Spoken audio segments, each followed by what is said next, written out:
Welcome to the Disaster Management classes. I, Deveshri MS, Assistant Professor of Commerce. During the last session, I discussed regarding community-based disaster risk reduction and its components.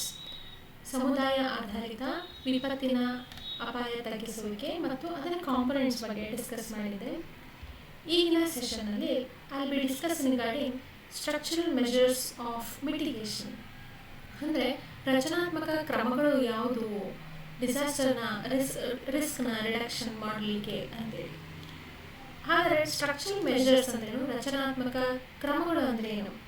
It is any form of physical construction to reduce or avoid possible impact of hazards. ಅಂದರೆ ಭೌತಿಕವಾಗಿ ಒಂದು ರೀತಿಯಾದಂತಹ constructions ಮಾಡುವಂಥದ್ದು ಮತ್ತು ಅದರಿಂದ ಡಿಸಾಸ್ಟರಲ್ಲಿ ಅಥವಾ ಹಜಾರ್ಡಿಂದ ಆಗುವಂತಹ ರಿಸ್ಕ್ನ reduce ಮಾಡೋದು, ಅವಾಯ್ಡ್ ಮಾಡೋದೇ ಸ್ಟ್ರಕ್ಚರಲ್ ಮೆಷರ್ಸ್. ಅಂದರೆ ರಚನಾತ್ಮಕ ಕ್ರಮಗಳನ್ನ ಉಪಯೋಗಿಸ್ಕೊಂಡು ಫಿಸಿಕಲ್ ಕನ್ಸ್ಟ್ರಕ್ಷನ್ಸ್, ಬಿಲ್ಡಿಂಗ್ಸ್ಗಳನ್ನ ಕಟ್ಟೋದಿರ್ಬೋದು, ಅದರಿಂದಾಗಿ ರಿಸ್ಕ್ನ ರೆಡ್ಯೂಸ್ ಮಾಡುವಂಥದ್ದನ್ನ ನಾವು ಸ್ಟ್ರಕ್ಚರಲ್ ಮೆಷರ್ಸ್ ಅಂತೇಳಿ ಹೇಳ್ತೀವಿ. ಹಾಗಾದರೆ ಇದರಲ್ಲಿ ಏನೇನು ಮಾಡ್ಬೋದು ಅಂತ ಹೇಳಿದ್ರೆ, ರೆಸಿಸ್ಟೆಂಟ್ ಕನ್ಸ್ಟ್ರಕ್ಷನ್ ಮಾಡ್ಬೋದು. ರೆಸಿಸ್ಟೆಂಟ್ ಕನ್ಸ್ಟ್ರಕ್ಷನ್ ಅಂದರೆ ಏನು ಅಂತ ಹೇಳಿದ್ರೆ, ಯಾವುದೇ ಡಿಸಾಸ್ಟರ್ ಆದರೂ ಕೂಡ, ಯಾವುದೇ ವಿಪತ್ತು ಅಥವಾ ಅಪಾಯ ಸಂಭವಿಸಿದ್ರು ಕೂಡ ಕನ್ಸ್ಟ್ರಕ್ಷನ್ ಹೇಗಿರಬೇಕು ಒಂದು ಬಿಲ್ಡಿಂಗ್ದು ಅಂತ ಹೇಳಿದ್ರೆ, ಇಟ್ ಶುಡ್ ಬಿ ರೆಸಿಸ್ಟೆಂಟ್. ಅಂದರೆ ಅಪಾಯದಿಂದ ಅಂತ ಹೇಳ್ಬೋದು. ರೆಸಿಸ್ಟೆಂಟ್ ಅಂದರೆ ತಡೆಯುವಂತಹ ಶಕ್ತಿ ಅಥವಾ ನಿರೋಧಕ ಅಂತ ಶಕ್ತಿ ಅಂತ ಹೇಳಿದ್ರೆ, ಅಪಾಯ ಆದರೂ ಕೂಡ ಬಿಲ್ಡಿಂಗ್ ಅಲ್ಲಾಡಬಾರ್ದು ಅಥವಾ ಅಪಾಯ ಆದಮೇಲೆ ಬಿಲ್ಡಿಂಗ್ಗೆ ಜಾಸ್ತಿ ಮಟ್ಟದಂತಹ ಹಾನಿ ಆಗಬಾರ್ದು. So that type of construction resistant construction. ಅಥವಾ ಸ್ಟ್ರಕ್ಚರಲ್ ಮಾಡಿಫಿಕೇಷನ್, ರಚನಾತ್ಮಕವಾಗಿ ಯಾವ್ದಾದ್ರು ಮಾರ್ಪಾಡುಗಳನ್ನ ಮಾಡುವಂಥದ್ದು. ಬಿಲ್ಡಿಂಗ್ ಕನ್ಸ್ಟ್ರಕ್ಷನಲ್ಲಿ ಅಥವಾ ರೋಡ್ ಕನ್ಸ್ಟ್ರಕ್ಷನ್ ಇರ್ಬೋದು, ಬ್ರಿಡ್ಜ್ ಕನ್ಸ್ಟ್ರಕ್ಷನ್ ಇರ್ಬೋದು, ರಚನಾತ್ಮಕವಾಗಿ ಸರಿಯಾದಂಥ ಮಾರ್ಪಾಡುಗಳನ್ನ ಮಾಡಿದ್ರೆ ಹಳೆ ಬಿಲ್ಡಿಂಗ್ಗಳನ್ನ ಹಳೆ ಬಿಲ್ಡಿಂಗ್ಗಳಿಗೆ ಒಂದು ರೀತಿಯಾದಂತಹ ಹೊಸ ರೀತಿಯಲ್ಲಿ ಮಾರ್ಪಾಡುಗಳನ್ನ ಮಾಡೋದ್ರೂ ಕೂಡ ಯಾವ ರೀತಿಯಾಗಿರಬೇಕು, ಮುಂದೆ ಆಗುವಂತಹ ಅಪಾಯಗಳಿಂದ ಅದು ಯಾವುದೇ ರೀತಿಯಾಗಿ ಅಳ್ಳಾಡಬಾರ್ದು ಅನ್ನೋ ರೀತಿಯಲ್ಲಿ ಅನ್ನೋ ಹಾಗೆ ಸ್ಟ್ರಕ್ಚರಲ್ ಮಾಡಿಫಿಕೇಷನ್ಸ್ನ ಮಾಡಿರಬೇಕು.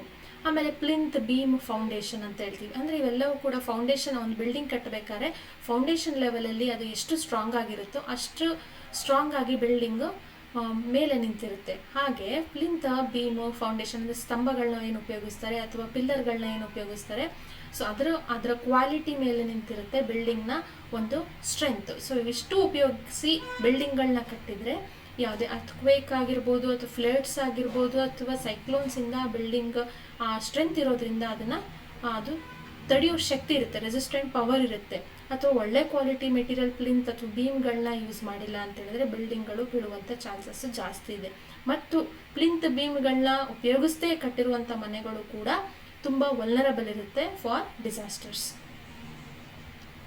So what are the other measures then? Geographical area of the building construction.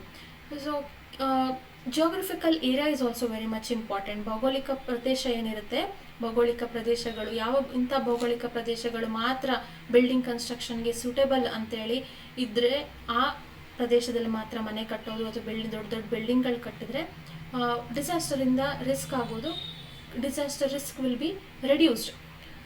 But for example ಕೆರೆ ಒತ್ತುವರಿ ಮಾಡ್ಕೊಂಡಿರೋ ಸ್ಥಳಗಳಲ್ಲಿ ಬಿಲ್ಡಿಂಗ್ನ ಕಟ್ಟಿದ್ರೆ ಆ ಸ್ಥಳಗಳಲ್ಲಿ ಯಾವುದೇ ರೀತಿಯಾದಂಥ ಸ್ವಲ್ಪ ಅರ್ಥಕ್ವೇಕ್ ಆದರೂ ಕೂಡ ದೆನ್ ಬಿಲ್ಡಿಂಗ್ಗಳು ಬೀಳೋ ಚಾನ್ಸಸ್ ಇರುತ್ತೆ.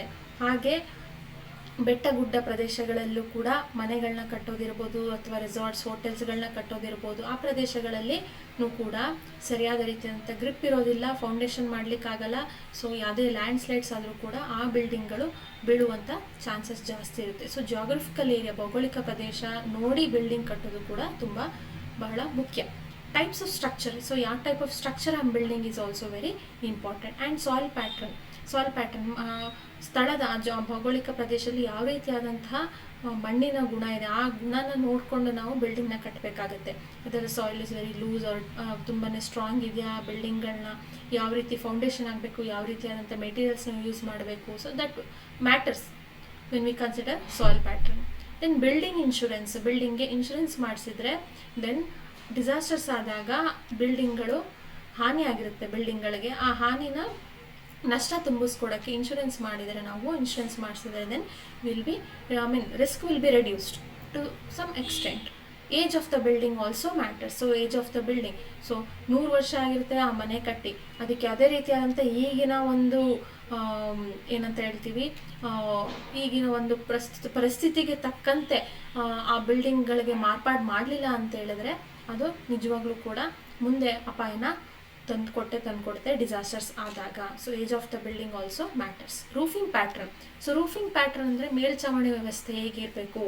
ಸೊ ಈಗ ಮಣ್ಣಿನ ಗೋಡೆಗಳು ಮತ್ತು ಹೆಂಚಿನ ಮನೆಗಳು ಅಥವಾ ಗುಡಿಸಿಲ ಮನೆಗಳು ನದಿ ಪ್ರದೇಶಗಳಲ್ಲಿ ಅಥವಾ ಸಮುದ್ರದ ತೀರದ ಪ್ರದೇಶಗಳಲ್ಲಿ ಕಟ್ಟಿದರೆ ಆ ಒಂದು ಮನೆಗಳಿಗೆ ಅಪಾಯದ ಪರಿಸ್ಥಿತಿ ತುಂಬಾ ಇರುತ್ತೆ, ಸರಿಯಾದಂತಹ ರೂಫಿಂಗ್ ಪ್ಯಾಟ್ರನ್ ಮಾಡಿರೋದಿಲ್ಲ. ಸೊ ಹಾಗಾಗಿ roofing pattern also very much important. So RCC ಉಪಯೋಗಿಸಿ ಮನೆ ಕಟ್ಟುವಂಥದ್ದು, ಪಕ್ಕಾ ಹೌಸ್ಗಳನ್ನ ಬಿಲ್ಡ್ ಮಾಡುವಂಥದ್ದು ತುಂಬಾ ಮುಖ್ಯ ಆಗುತ್ತೆ. ಅವುಗಳ ರಚನಾತ್ಮಕ ಕ್ರಮಗಳು ತುಂಬ ಚೆನ್ನಾಗಿ ಮಾಡೋದ್ರಿಂದ ಯಾವುದೇ ರೀತಿಯಾದಂತಹ ಡಿಸಾಸ್ಟರ್ಸಿಂದ ಅಪಾಯಗಳು ಆಗೋದಿಲ್ಲ. So roofing pattern is very much important. So ಹಾಗಾದರೆ ಇದಿಷ್ಟು ಕೂಡ ರಚನಾತ್ಮಕ ಕ್ರಮಗಳು. ಮುಂದೆ ನಾನ್ ಸ್ಟ್ರಕ್ಚರಲ್ ಮೆಷರ್ಸ್ ಅಂದರೆ ರಚನಾತ್ಮಕವಲ್ಲದ ಕ್ರಮಗಳು ಯಾವುವು, ಹಂಗಂದ್ರೆ ಏನು ಅಂತ ಹೇಳಿದ್ರೆ, it is any measure not involving physical construction that uses knowledge, practice, agreement to reduce risk and impacts in particular through policies and laws, public awareness raising, training and education ಅಂತ ಹೇಳಿದ್ರೆ ಇದು ರಚನಾತ್ಮಕವಾಗಿರಲ್ಲ, ಆದರೆ ಫಿಸಿಕಲ್ ಕನ್ಸ್ಟ್ರಕ್ಷನ್ಸ್ಗೆ ರಿಲೇಟೆಡ್ ಅಲ್ಲ ಈ ಕ್ರಮಗಳು. But it is regarding the knowledge practice, ಅಂದರೆ ಸರಿಯಾದಂಥ ಜ್ಞಾನದಿಂದ ಮತ್ತು ಅದೋ ಒಂದು ಅಗ್ರಿಮೆಂಟ್ ಇದ್ದ, ಏನು agreement, to reduce risk and impacts in particular through policies ಮತ್ತು ಲಾ ಮತ್ತು ಪಬ್ಲಿಕ್ ಅವೇರ್ನೆಸ್ಸಿಂದ ಈ ರೀತಿಯಾದಂಥ ಕ್ರಮಗಳನ್ನ ತಗೊಂಡು ಡಿಸಾಸ್ಟರ್ನ ರಿಸ್ಕ್ನ ರೆಡ್ಯೂಸ್ ಮಾಡುವಂಥದ್ದು. ಹಾಗೆ ಇದರಲ್ಲಿ ಬರುವಂಥ ಕ್ರಮಗಳು ಯಾವುದು ಅಂತ ಹೇಳಿದ್ರೆ, ರಿಲೊಕೇಟ್ furnishing and contents, secure non structural building elements and furnishing, actions for of-site non structural hazard, ask for consultation with engineers, build a culture of safety behavior, identify the activity which will reduce the risk of damage and injury. ಅಂದರೆ ಏನೂ ಇಲ್ಲ, ಇದರಲ್ಲಿ ಬರುವಂಥದ್ದು ರಚನಾತ್ಮಕವಲ್ಲದ ಕ್ರಮಗಳು ಅಂತ ಹೇಳಿದ್ರೆ, physically ಬಿಲ್ಡಿಂಗ್ಗಳಿಗೆ protection ಮಾಡೋದು ಹೇಗೆ ಡಿಸಾಸ್ಟರ್ಸಿಂದ ಅಂತೇಳಿ ಡಿಸ್ಕಸ್ ಮಾಡಿದ್ವಿ ಸ್ಟ್ರಕ್ಚರಲ್ ಮೆಷರ್ಸಲ್ಲಿ. ನಾನ್ ಸ್ಟ್ರಕ್ಚರಲ್ ಮೆಷರ್ಸಲ್ಲಿ ನಾಲೆಡ್ಜ್ ಬೇಸ್ಡ್ ಅಂದರೆ ಅವೇರ್ನೆಸ್ ಮೂಡಿಸೋದ್ರಿಂದ ಬರುವಂಥದ್ದು, ಅಥವಾ ಎಜುಕೇಷನ್ ಕೊಡೋದ್ರಿಂದ, ಅಥವಾ ಇಂಜಿನಿಯರ್ಸ್ಗಿಂದ ಕನ್ಸಲ್ಟೇಷನ್ ತಗೊಳ್ಳೋದು, ಅಥವಾ ಆ ಲ್ಯಾಂಡಲ್ಲಿ ಯಾವ ರೀತಿಯಾದಂಥ ರೂಲ್ಸ್ ರೆಗ್ಯುಲೇಷನ್ಸ್ ಇದೆ, ಒಂದು ಬಿಲ್ಡಿಂಗ್ ಕನ್ಸ್ಟ್ರಕ್ಟ್ ಮಾಡಬೇಕು ಅಂದರೆ ಅದ್ರ ಪ್ರಕಾರವಾಗೇ ಬಿಲ್ಡಿಂಗ್ ಕಟ್ಟುವಂಥದ್ದು ಇರ್ಬೋದು. ಸೇಫ್ಟಿ ಮೆಷರ್ಸ್ಗಳನ್ನ ಬಿಲ್ಡಿಂಗಲ್ಲಿ ಸೇಫ್ಟಿ ಮೆಷರ್ಸ್ನ ಮಾಡುವಂಥದ್ದು ಇರ್ಬೋದು. ಸೊ ಡ್ಯಾಮೇಜ್ ಮತ್ತು ಇಂಜುರಿ ಆಗದಿರೋ ರೀತಿಯಾಗಿ ಬಿಲ್ಡಿಂಗ್ಗಳನ್ನ ನೋಡ್ಕೊಳ್ಳುವಂಥದ್ದು. ಸೊ ಇವೆಲ್ಲವೂ ಕೂಡ ನಮ್ಮ ನಾಲೆಡ್ಜ್ ಬೇಸ್ಡಿಂದ ನಡೆಯುವಂಥದ್ದು, ರಚನಾತ್ಮಕವಾಗಿ ಇಲ್ಲದೆ ಇರುವಂಥದ್ದು. ಸೊ ಹಾಗಾಗಿ ಇದಿಷ್ಟು ಕೂಡ ನಾನ್ ಸ್ಟ್ರಕ್ಚರಲ್ ಮೆಷರ್ಸ್. ಮುಂದೆ ಹಾಗಾದರೆ structural measures and non structural measures for mitigation of disaster risk ಬಗ್ಗೆ ಡಿಸ್ಕಸ್ ಮಾಡಿದ್ವಿ ಇಷ್ಟೊತ್ತು. ಹಾಗಾಗಿ ಇದಕ್ಕೆ ರಿಲೇಟೆಡ್ ಆಗಿರುವಂತಹ ಮಲ್ಟಿಪಲ್ ಚಾಯ್ಸ್ ಕ್ವಶನ್ಸ್ ಬಗ್ಗೆ ನೋಡೋಣ. Structural measures for disaster risk reduction includes construction of buildings, enforcement of laws and on construction of dams and bridges, earthquake resistant construction. So idರಲ್ಲಿ whether it is A 2 and 3, 1 and 4, 3 and 4. ನೋಡಿ, structural measures ಅಂದರೆ ರಚನಾತ್ಮಕ ಕ್ರಮಗಳು ಅಂತ ಹೇಳಿದೆ. Physical ಕನ್ಸ್ಟ್ರಕ್ಷನ್ಗೆ related, construction of building physical related, enforcement of laws and construction it is knowledge based ಅಂದರೆ non structural measure ಅದು. Construction of dams and bridges, it is physical measures. Earthquake resistant construction is also physical measure. ಹಾಗಾದರೆ ಇದರಲ್ಲಿ enforcement of laws and construction is not included in structural measures for disaster risk reduction. So the answer is C, which includes only 3 and 4.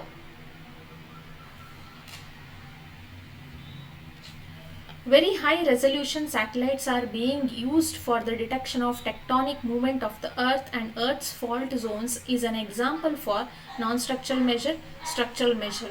So answer is A, non-structural measure. ಅಂದರೆ ಏನು ಅಂತ ಹೇಳಿದ್ರೆ, ಸ್ಯಾಟಲೈಟ್ಸ್ಗಳನ್ನ ಉಪಯೋಗಿಸಿ earthquake ಆಗುತ್ತೆ ಅಥವಾ earthquake ಸಂಭವಿಸ್ಬೋದು ಅನ್ನೋದ್ರ ತಿಳಿಯುವಂಥದ್ದು ಯಾವ ರೀತಿಯಾದಂತಹ ಕ್ರಮ ಅಂತ ಹೇಳಿದ್ರೆ ಅದು non structural measure, because it is prepared on knowledge based. So ಅದು ರಚನಾತ್ಮಕ ಒಂದು ಕ್ರಮ ಅಲ್ಲ. So the answer is non structural measure. Intensity of an earthquake is measured by, earthquake ಇಷ್ಟು ಒಂದು ಪ್ರಮಾಣದಲ್ಲಿ ಆಗುತ್ತೆ ಅಂತ ಮೆಷರ್ ಮಾಡುವಂಥದ್ದು. Modified Mercalli scale, Richter scale, seismograph, none of the above. Intensity of an earthquake, ಇಷ್ಟು ಮಟ್ಟದಲ್ಲಿ ಅರ್ಥಕ್ವೇಕ್ ಆಗುತ್ತೆ ಅನ್ನೋದು ಕಂಡುಹಿಡಿಯೋದು modified Mercalli scale. The answer is modified Mercalli scale. Percentage of drought prone area in India. So drought prone ಅಂದರೆ ಬರಪೀಡಿತ ಪ್ರದೇಶ ಎಷ್ಟು percentage ಇದೆ ಇಂಡಿಯಾದಲ್ಲಿ ಅಂತ ಹೇಳಿದ್ರೆ it is answer B 30%. So this ends the present session. Thank you.